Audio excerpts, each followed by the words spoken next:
Hello hi అందరికీ నమస్కారం. Welcome to Suma YouTube channel. ఈ వీడియోలో నేను మీకు కాలీఫ్లవర్ పెసరపప్పుల కూర ఎలా తయారు చేయాలో చూపించబోతున్నాను. ముందుగా కాలీఫ్లవర్ని ఇలా నీట్గా కట్ చేసుకొని ఒక గిన్నెలో వాటర్ పోసుకొని ఇలా మనం కొంచెం బాగా కడుక్కున్న తర్వాత దాంట్లో కొంచెం సాల్ట్ని యాడ్ చేసుకొని ఉడికించుకోవాలి.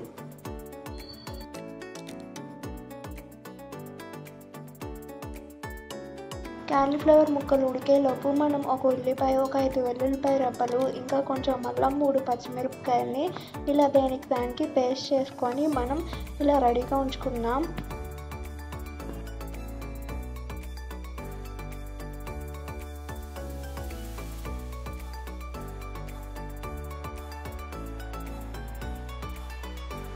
చూడండి, ఇలా కాలీఫ్లవర్ ఉడికిపోయిందంటే మనం కాడ పట్టుకొని మెతికితే కనుక మనకి ఉడికిపోయినట్టు తెలుస్తుంది. బాగా మెత్తగా అయితే ఉడకాల్సిన అవసరం లేదు. తర్వాత మనం ఇలా వాటర్ని పిండేసుకుంటే కనుక మనకి ఎక్కువ ఆయిల్ పట్టదు, అలాగే మనకి టేస్ట్ కూడా చాలా బాగుంటుంది. ఇలా కాలీఫ్లవర్ ముక్కలన్నీ ఉడికించుకున్న వాటిని మనం ఇలా పిండుకొని పక్కన పెట్టుకోవాలి. తర్వాత ఒక గిన్నెలోకి ఒక 2 గుప్పిళ్ళ పెసరపప్పులని యాడ్ చేసుకొని మనం ఇలా యాడ్ చేసుకున్న తర్వాత వాటిని బాగా కడుక్కొని ఉడికించుకోవాలి. చూడండి, ఇలా పెసరపప్పు ఇంకా కాలీఫ్లవర్ని ఉడికించుకున్న తర్వాత మనం ఒక గిన్నె పెట్టుకొని దాంట్లో కొంచెం ఆయిల్ వేసుకున్న తర్వాత దాంట్లోకి కొంచెం తిరుమూత దినుసులని యాడ్ చేసుకోవాలి. తిరుమూత దినుసులు వేగిపోయాయి కదా, ఇప్పుడు మనం ముందుగా రెడీ చేసి పెట్టుకున్న అల్లం వెల్లుల్లి పేస్ట్, ఇంకా పచ్చిమిరపకాయ పేస్ట్, ఇంకా ఉల్లిపాయ పేస్ట్ని, కొత్తిమీరని కూడా దీంట్లోకి యాడ్ చేసుకొని ఒక 2 నుంచి 3 మినిట్స్ దాకా గోల్డెన్ బ్రౌన్ కలర్ వచ్చేంత వరకు ఫ్రై చేసుకోవాలి. చూడండి, ఇలా ఫ్రై చేస్తుండగానే మనం దాంట్లోకి కొంచెం సాల్ట్ని కూడా యాడ్ చేసుకుందాం.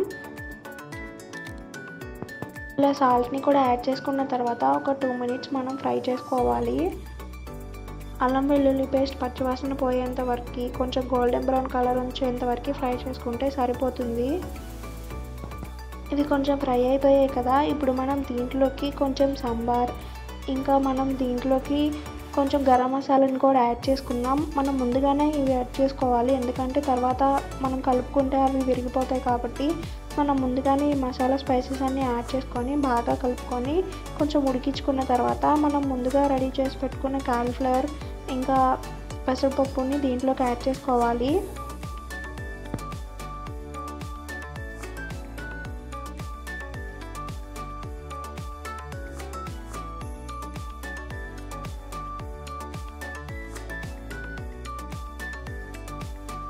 చూడండి, ఇలా మనం రెడీ చేసి పెట్టుకున్న కాలీఫ్లవర్ ఇంకా పెసరపప్పుని యాడ్ చేసుకొని బాగా కలిసే విధంగా బాగా కలుపుకొని ఒక 2 మినిట్స్ ఫ్రై చేసుకుంటే సరిపోతుంది.